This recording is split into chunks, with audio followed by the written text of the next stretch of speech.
जो जिस रूप में भी हिंसा करता है उसकी हिंसा मेरे निकट कभी क्षम्य नहीं होती। स्थितियाँ मात्र स्थितियाँ ही नहीं, ये तो रूप हैं मेरे। तुम इन्हें स्थितियाँ कहते नाम देकर अनुकूल या प्रतिकूल कहते हो, मगर मेरा भक्त मुझे पहचान कर उन स्थितियों में आगे बढ़कर मेरा स्वागत करता है। जीवन के किस मोड़ पर मैं कब मिल जाता हूँ यह मनुष्य नहीं जानता, मगर यह भी सत्य है कि मैं प्रत्येक मनुष्य के जीवन में एक बार अपने प्रत्यक्ष रूप में मिलता अवश्य हूँ। मेरा वह मिलना मेरे किस रूप में होता है, यह एक ही रूप एक ही स्थिति में नहीं होता कि मैं तुम्हें बता दूं कि वह मिलने वाला रूप कौन सा होता है।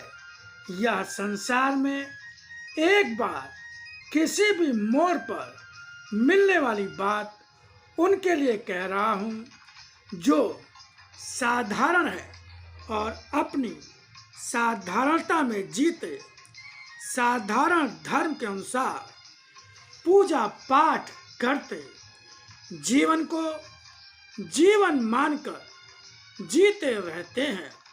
इससे अधिक उन्हें कुछ भी जानने और समझने की जरूरत नहीं होती।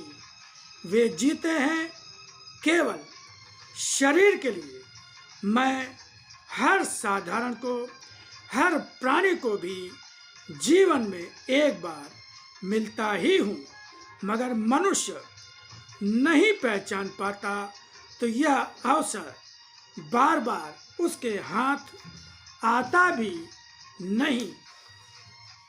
जो मेरा भक्त होता है, मेरे अनुसार उसे मैं जीवन के हर पग पर मिलता हूँ, किंतु हर पग पर भी पहचानता वह है जो अपनी दृष्टि में मेरी पहचान बसाए रखता है।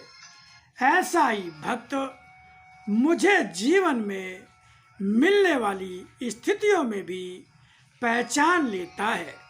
हनुमान के सामने सीता की तलाश के बीच सागर था, किंतु हनुमान के लिए सागर का होना किसी भयावह या कष्टपूर्ण स्थिति की सूचना नहीं दे रहा था। उस सागर को पार कर सकने के लिए राम नाम का आधार साहस देकर उसके विश्वास को बल और भगवान की शक्ति का दर्शन दे रहा था, जो संसार रूपी सागर में विषय वासनाओं, इच्छाओं और स्वार्थों की पूर्ति के सुख का मोती पाने के लिए इसमें छलांग मार देता है।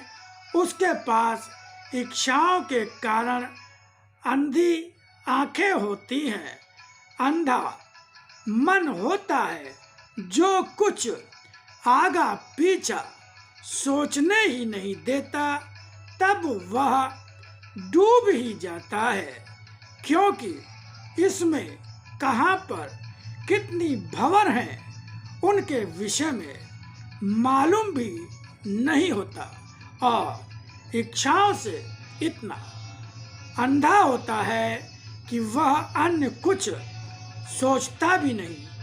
फिर तो वह कब भंवर में फंसकर डूब जाता है, उसे खुद भी पता नहीं चलता।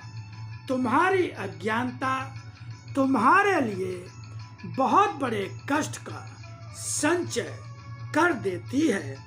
अपनी अज्ञानता के कारण ऐसे कर्म करते हो जो तुम्हें कष्ट का संचय देते हैं।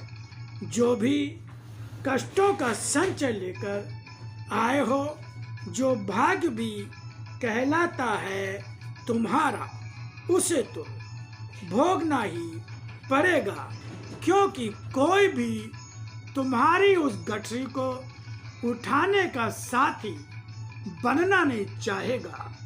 सुख का संचय लेकर आते हो, उस सुख की गठरी को उठाने वाले बहुत से मिल जाते हैं, मगर तब उस सुख की गठरी को किसी को देना नहीं चाहते। जो देना चाहते हो वह लेने वाला होता नहीं। जो देना नहीं चाहते वह लेने वाले बहुत होते हैं।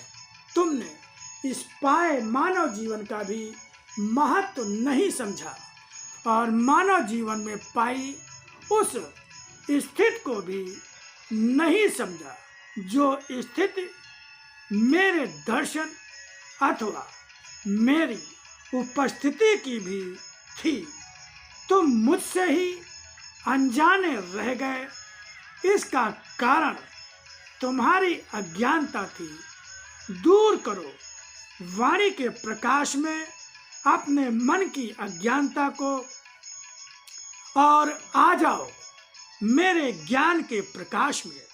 देखोगे कि तुम्हें अज्ञानता के अंधकार का कष्ट तो छू भी नहीं सकेगा। मनुष्य की अज्ञानता उसका दुर्भाग्य भी है। यह अज्ञान ही तो है जो तुम्हें धर्म अधर्म की परिभाषा से भी दूर रखता है। जो तुम्हारा अपना है उससे दूर रहकर उसे अपना मान बैठते हो, जो तुम्हारा अपना नहीं है।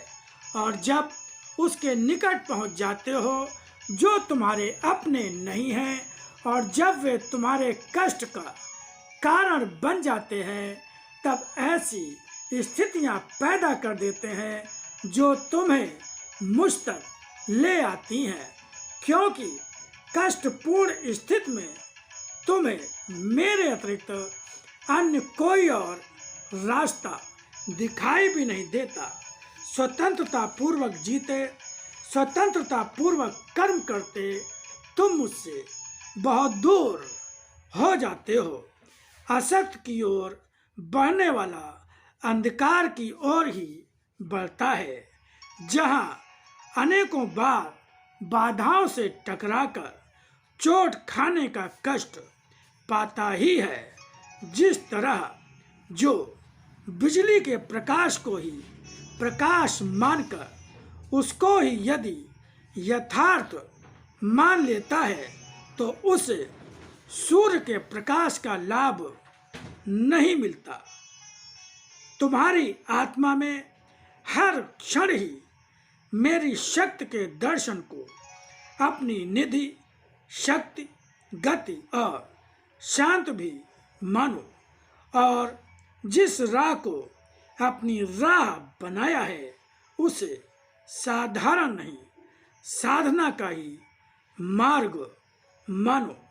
साधना को साध कर जीवन को जी लेने वाले की विजय ही उसकी सच्ची विजय और उपलब्धि होती है।